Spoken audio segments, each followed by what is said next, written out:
오늘 여러분 함께 보실 말씀은 로마서 보겠습니다. 로마서 신약성경입니다. 로마서 3장 22절부터 24절까지 말씀 볼 텐데 신약성경 243페이지 로마서 3장 22절부터 24절 우리 앞에 PTP가 있죠? 여러분 다 한번 일어나십시오. 일어나서 오늘은 하나님이 저에게 무슨 말씀을 줄까 기대하는 말씀으로 여러분 받기를 원합니다. 함께 읽습니다. 곧 예수 그리스도를 믿음으로 말미암아 모든 믿는 자에게 미치는 하나님의 의는 차별이 없느니라. 모든 사람이 죄를 범하였음에 하나님의 영광에 이르지 못하나니 그리스도 예수 안에 있는 속량으로 말미암아 하나님의 은혜로 값없이 의롭다 하심을 얻은 자 되었느니라. 아멘. 여러분 그 자리에 앉으십시오.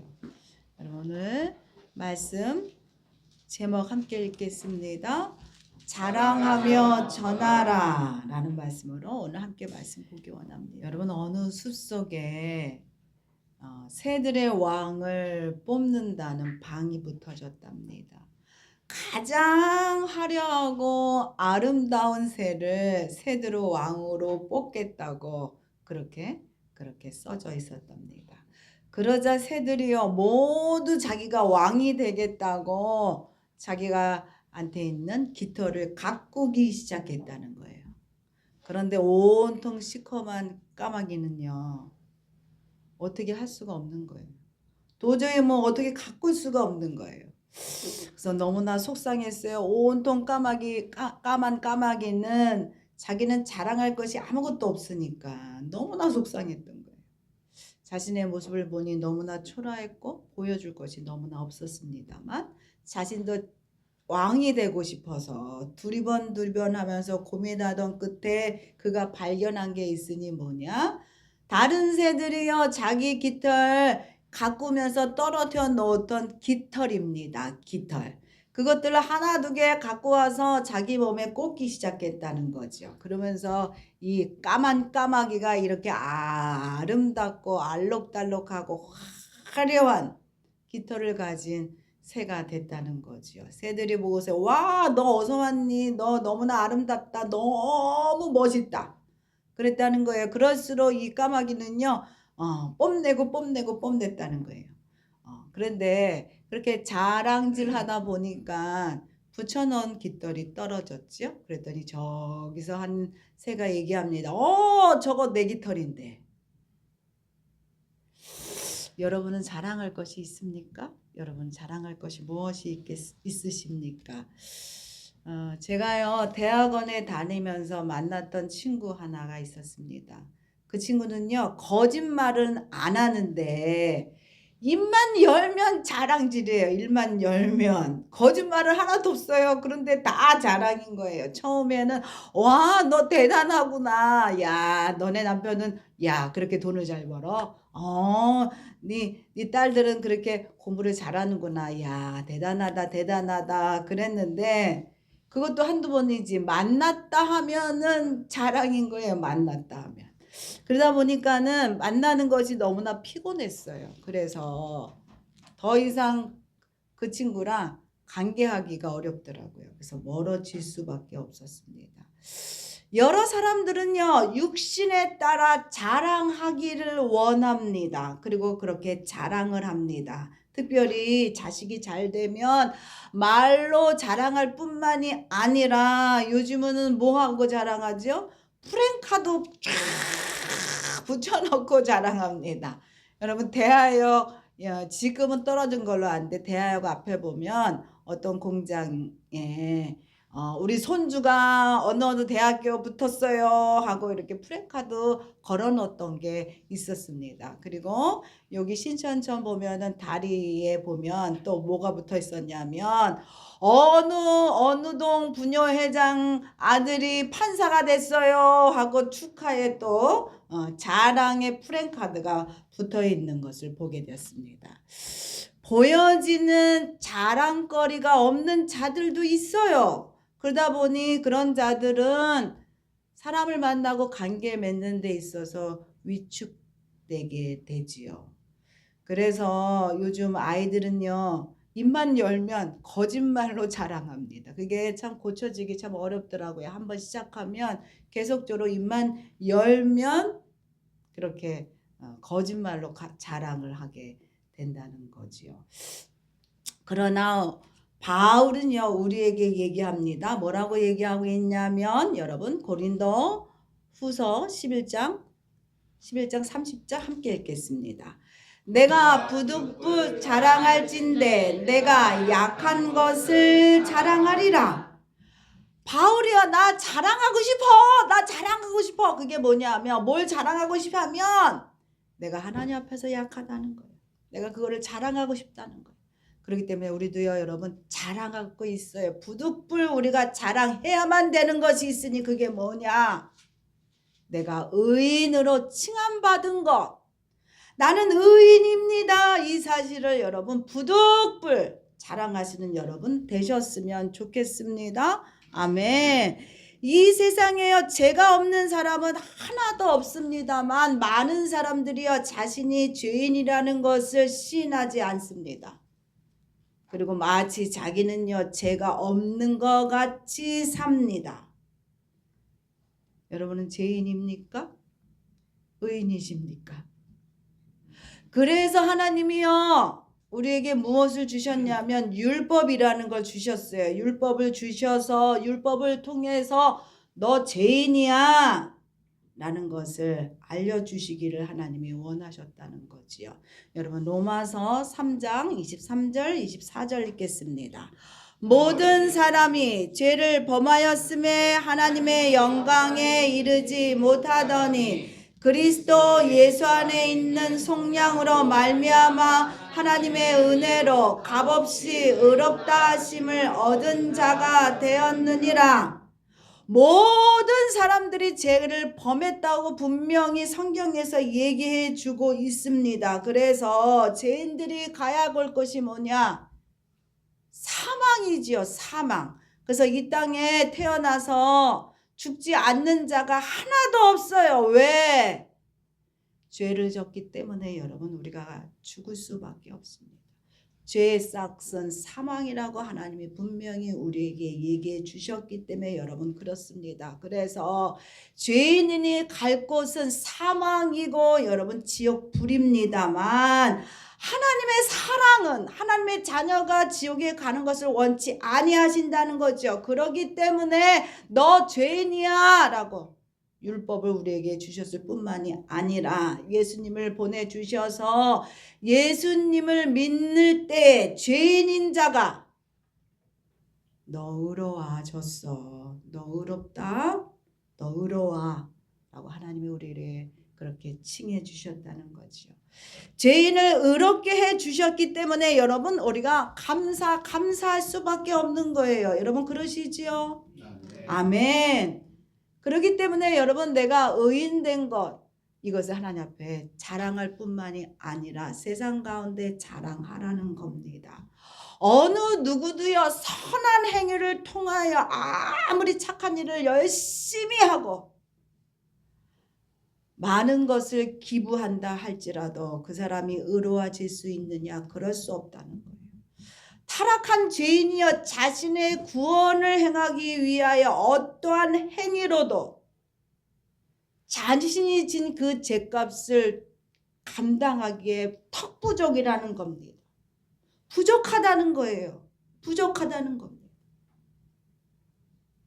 그래서 하나님의 의를 예수를 통하여 우리에게 값없이 주심으로 인하여 우리는 죄인이에요. 이렇게 우리는 죄인인데 불구하고 하나님께서 우리에게 오셔서 아무런 값없이 하나님의 의를 머리부터 발까지 확 덮어주셨다는 거예요. 확 덮어주셨다는 거예요. 나의 죄가 하나도 드러나지 않도록 완전히. 그래서 우리 보러 의롭다 하나님이 그러면서 칭해 주셨다는 겁니다. 아멘. 아멘. 여러분 이것은 법적인 용어입니다. 법적으로 쾅쾅 두들겨서 칭해 놓으면 그것이 법이잖아요. 마찬가지인 거예요. 하나님이 죄인을 불러서 죄인에게 예수를 믿음으로 인하여 너는 의롭다 라고 하나님이 칭해줬기 때문에 나는 의로운 겁니다. 나는 의인이 된 겁니다. 여러분 믿으십니까? 아멘. 그래서 하나님의 그 칭의를 받은 자는 죄인의 신분에서 뭐가 돼? 죄가 다 사면돼서 의인으로 가치어진 겁니다. 여러분 믿으세요? 아멘. 하나님의 공의는요, 죄는 죄대로 심판하고 상은 상대로 심판하시죠. 우리의 죄는 심판받아야 됩니다만 그 심판을 예수의 의로 덮으셨다는 거예요, 나를. 그래서 너는 죄가 없어 이제. 네 죄를 예수께서 다 덮었어. 그렇게 우리를 칭해 주셨다는 겁니다. 여러분 믿으시지요? 아멘. 그러므로 우리는요, 아무 공로 없이 그것을 받았기 때문에 내가 한 것이 아무것도 없어. 다만 믿기만 했지요. 그래서 이것은 선물이라는 겁니다. 선물. 에베소서 2장 8절 9절 읽겠습니다. 너희는 그 은혜에 의하여 믿음으로 말미암아 구원을 받았으니 이것은 너희에게서 난 것이 아니요 하나님의 선물이라. 행위에서 난 것이 아니니 이는 누구든지 자랑하지 못하게 함이라. 하나님을 믿는 자에게 주시는 약속이라는 거야. 이거는 약속. 이 약속이라는 것이 그렇기 때문에 믿을 때야 나타나는 겁니다. 능력이.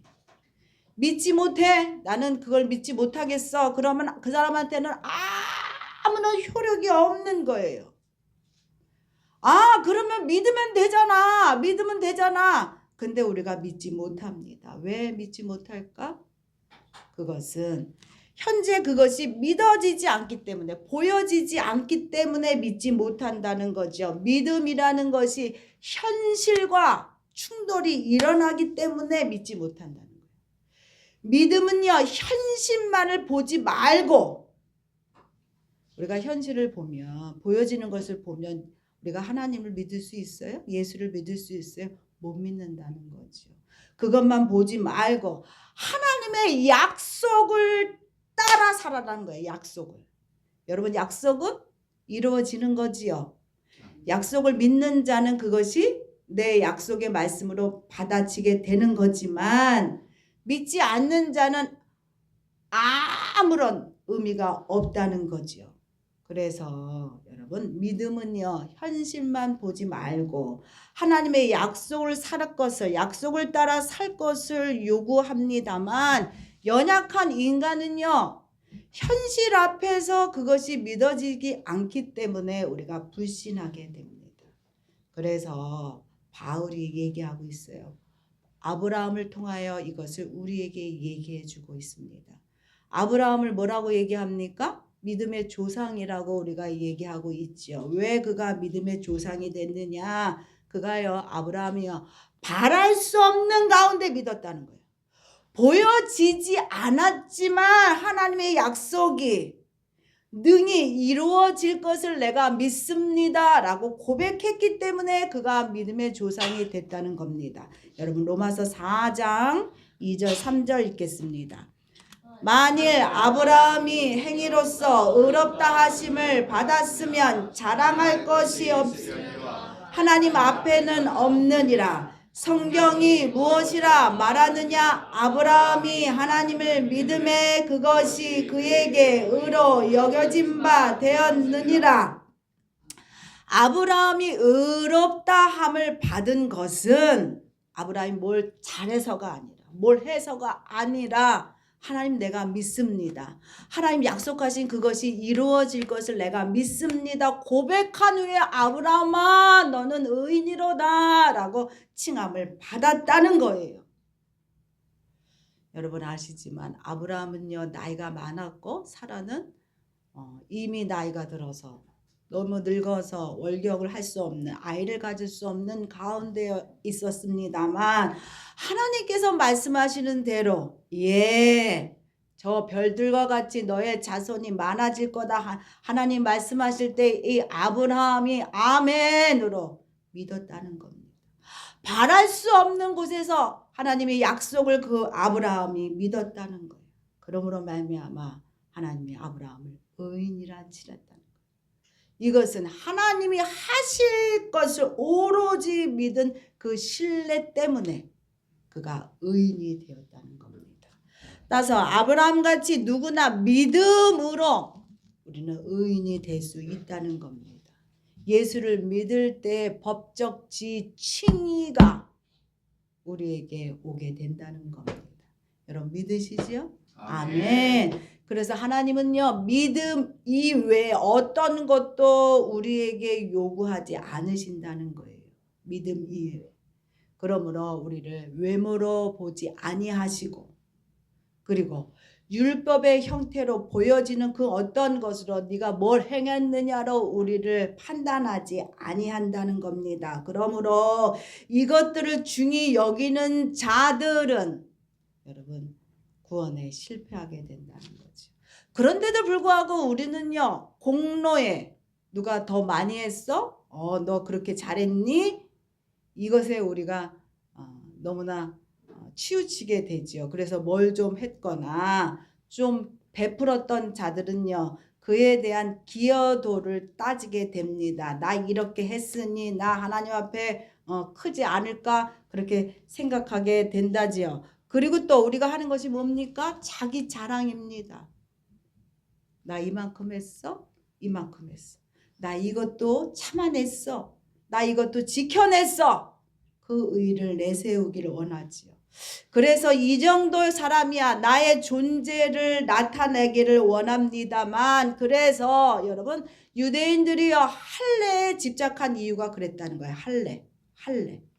눈에 보이는 표시를 받았으므로 인하여 나는 의로운 자야, 나 이 정도 했어 라고 눈에 보이는 것을 그들이 보여주면서 그들이 인정받기를 원했지요. 그러나 여러분 이 할례의 시작은 아브라함이여 의롭담을 하나님 앞에 믿음으로 칭함을 받은 이후에 그 상징으로 할례를 행하라 하나님 말씀하셨다는 겁니다.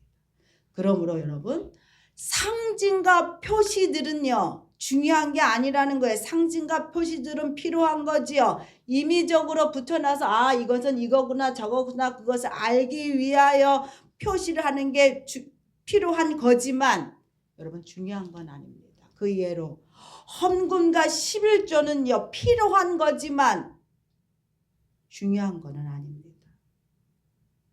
믿음이 상징이 되어서는 안 된다는 거지요. 11조를 드린다고 믿음이 좋은 자라고 할 수 없고 11조를 드리지 않는다고 믿음 없다고 할 수 없다는 겁니다. 그러나 여러분 믿음 있는 자는 당연히 하나님 말씀에 순종하고 하나님께 감사를 드려야 되지요. 그래서 우리가 헌금하고 11조 하는 겁니다. 아멘.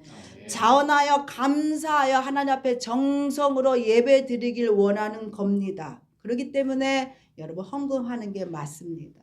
그리고 또 물질이 가는 곳에 우리의 마음이 가요.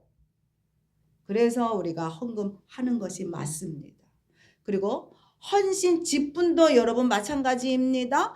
표시가 필요하지만 직분을 꼭 받아야 되는 것은 아닙니다.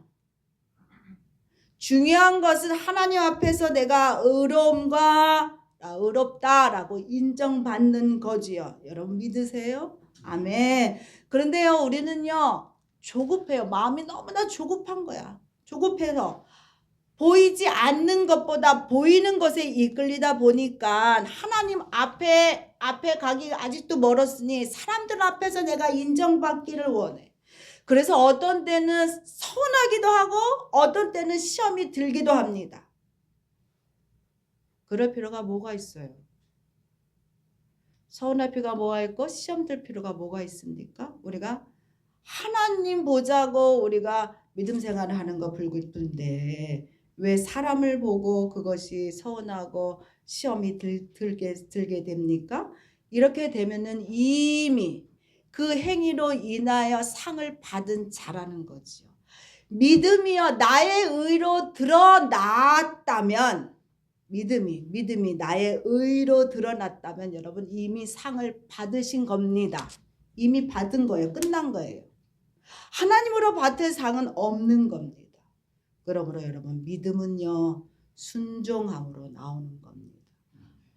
말씀을 들을 때 믿음이 성장한다고 분명히 말씀하셨죠. 그렇기 때문에 우리가 말씀을 들어야 되는 거고 예배를 들어야 하는 이유가 되는 거지요. 그래서 예배하자 하는 이유가 더 큰 믿음으로 성장하기 위하여, 하나님 앞에 더 큰 믿음으로 드려지기 위하여 여러분 그렇게 말씀드리는 겁니다.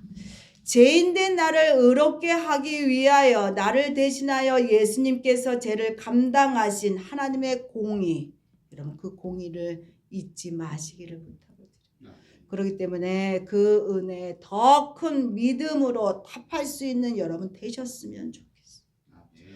믿었기 때문에 우리가 구원을 선물로 받으셨죠. 여러분 그것은요 자랑해도 되는 거예요. 우린 주 안에서 자랑해도 된다고 바울이 우리에게 말씀해 주고 있잖아요. 그거는 여러분 마음껏 자랑하셔야 돼요. 선물을 받으면 얼마나 기분이 좋아요. 선물을 풀 때 얼마나 기분이 좋습니까? 그리고 그 선물을 나뿐만이 아니라 함께 나눠줄 때 너무나 기분이 좋잖아요. 그래서 우리가 지난주에 함께 떡과 과일들을 나누고 그것들 우리만 누린 게 아니라 함께 나누는 일을 우리가 했잖아요. 그럴 때 우리가 얼마나 기분이 좋았습니까? 그렇게 구원의 선물을 자랑하실 때 이것은요 하나님 앞에 일이 됩니다. 일은 보상이 있지요. 하나님 앞에 보상을 받게 될 겁니다. 그래서 바울은요 기탄 없이 자랑하라 얘기하고 있습니다. 여러분 고린도후서 10장 16절부터 18절 읽겠습니다. 이는 남의 규범으로 이루어 놓은 것으로 자랑하지 아니하고 너의 지역을 넘어 복음을 전하려 함이라.